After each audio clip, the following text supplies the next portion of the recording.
혹시 나르시스트를 나의 사랑으로 고칠 수 있다고 생각하신다면 안 돼.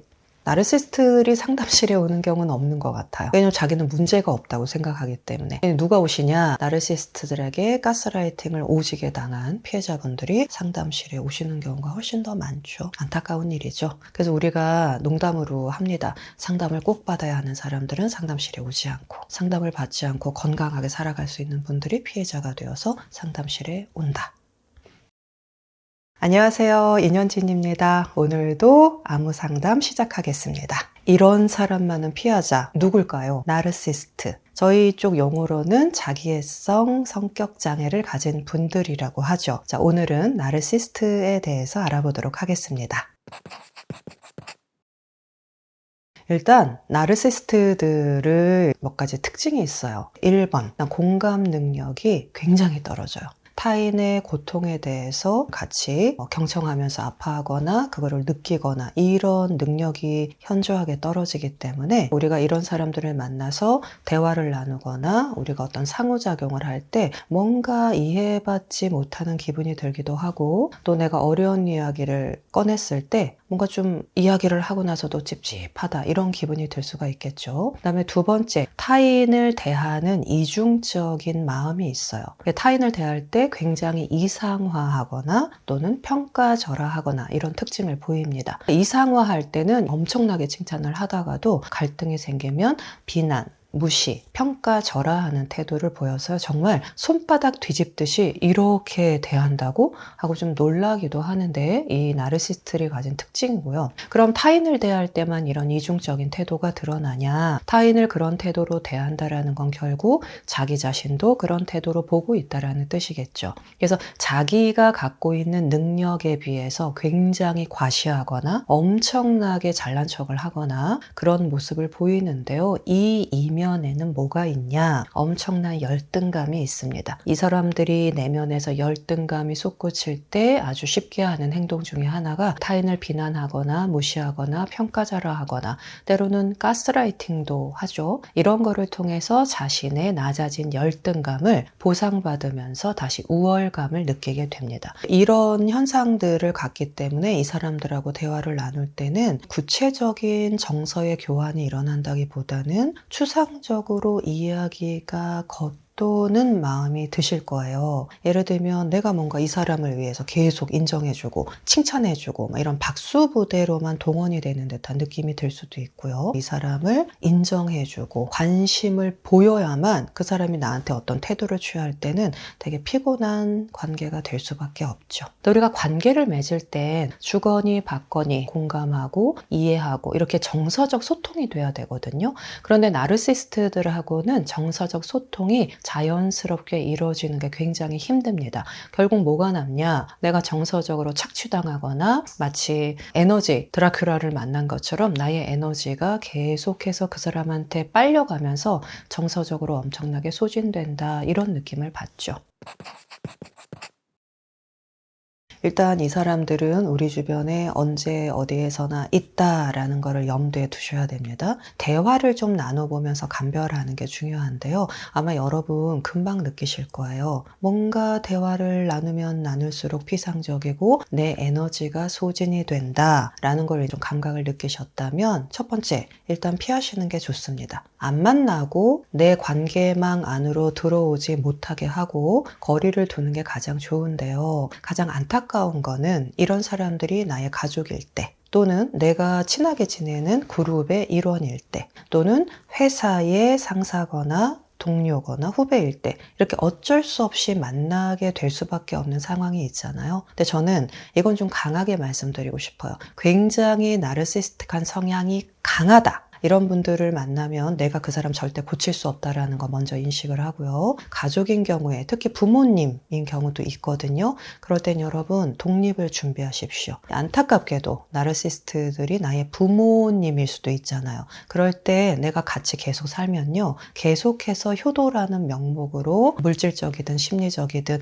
내가 계속 착취당하는 구조를 만들어낼 수밖에 없거든요. 이때는 조용히 독립을 준비하십시오. 그리고 되도록이면 정말 심리적으로, 물리적으로, 경제적으로 독립을 하는 게 좋아요. 그게 내가 살 길입니다. 두 번째, 우리가 이렇게 친구 그룹이라고 불리는 무리에 이 사람들이 섞여 있을 수 있잖아요. 그래서 이런 사람의 성향을 알고는 있지만 차마 이 사람을 빼거나 무리해서 내보내거나 이러기가 어려워. 그럼 뭐 1년에 몇 번이라도 계속 얼굴을 봐야 되잖아요. 그러면 좀 적절하게 거리를 두시고요. 친밀한 관계를 만드는 거는 하지 마세요. 그룹 안에서 어쩔 수 없이 만날 수밖에 없다면 일정한 거리를 두고 그 거리감을 유지하고요. 친밀한 관계를 만들지 않는 게 좋습니다. 첫 번째, 두 번째 경우는 그럭저럭 내가 할 수 있는 정도인 것 같아요. 근데 정말 어려운 거. 회사를 갔는데 일도 마음에 들고 회사나 이런 거 다 마음에 드는데 나의 상사나 같이 일하는 사람들이 이런 성향이 굉장히 강한 사람이다. 그럴 때 우리가 진짜 에너지가 많이 소진이 되거든요. 그러니까 정신이 피폐해질 정도로 너무너무 시달리고 내가 이 사람하고 같이 계속 일하다가 미쳐버리겠다. 이런 생각이 들 때는 저는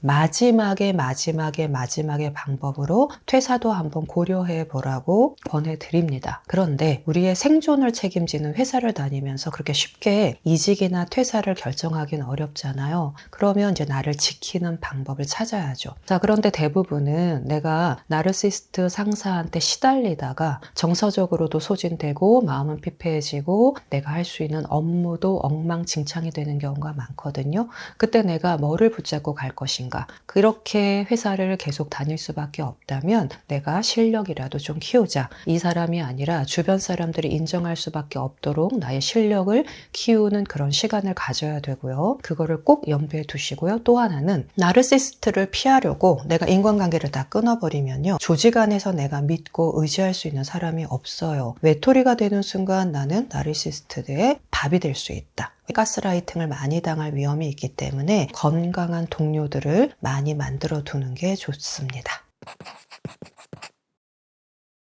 자, 여러분. 저 사람이 나르시스트냐 아니냐 또는 나르시스트를 어떻게 대할 거냐 사실 이거는요 우리가 좀 마음만 먹으면 할 수 있어요. 그런데 이거보다 더 중요한 문제가 있습니다. 내가 나르시스트를 끌어당기는 자석이 아니냐 이거 굉장히 중요한 문제예요. 그러니까 내 탓을 하라는 게 아니고요. 이런 사람들하고 번번이 얽혀서 고통을 받거나 그런 사람들이 유난히 내 주변에 많은 것 같다. 그럼 그 사람들 때문에 내가 얼마나 피해를 입고 있는지 이거를 뭐 누군가한테 하소연하고 또 전문가의 도움을 받는 것도 필요하겠지만 가장 중요한 거는 나의 어떤 취약성 때문에 이 사람들이 나에게 유난히 많이 몰려오고 내가 그들에게 쉽게 밥이 되는가 그때부터는 이건 내 문제가 되는 거예요. 누가 이제 나르시스트들의 쉽게 표적이 되냐 살펴보니까 의존성이 좀 높으신 분들인 것 같아요. 그래서 의존성이 굉장히 높은 사람과 타인을 착취하는 나르시스트들이 한 쌍을 이루는 경우가 되게 많습니다.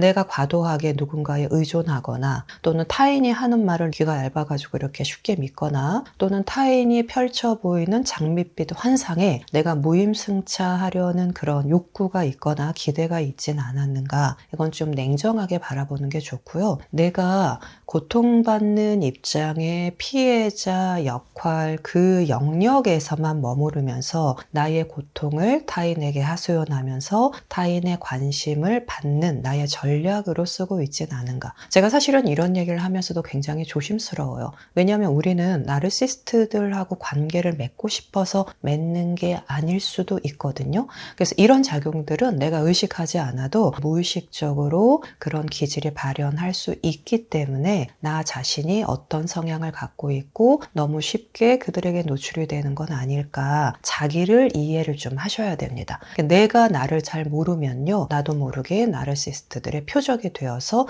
그들에게 굉장히 휘둘리게 되거든요. 그럼 삶이 일단 너무 힘들어요. 이건 정말요 여러분 당하지 않으면 모릅니다. 그 고통의 깊이는요 상상하거나 추측하는 것만으로는 그 감정을 잘 느끼지 못하는 경우가 많아요. 그래서 정말로 이런 분들 때문에 너무 많은 고통을 겪었다라고 생각하시는 분들은 그런 분들과 멀리하고 대처 방법을 세우고 나의 어떤 취약성이 있는가 자기 이해를 하는데 정직하게 시간을 좀 쓰셨으면 좋겠습니다.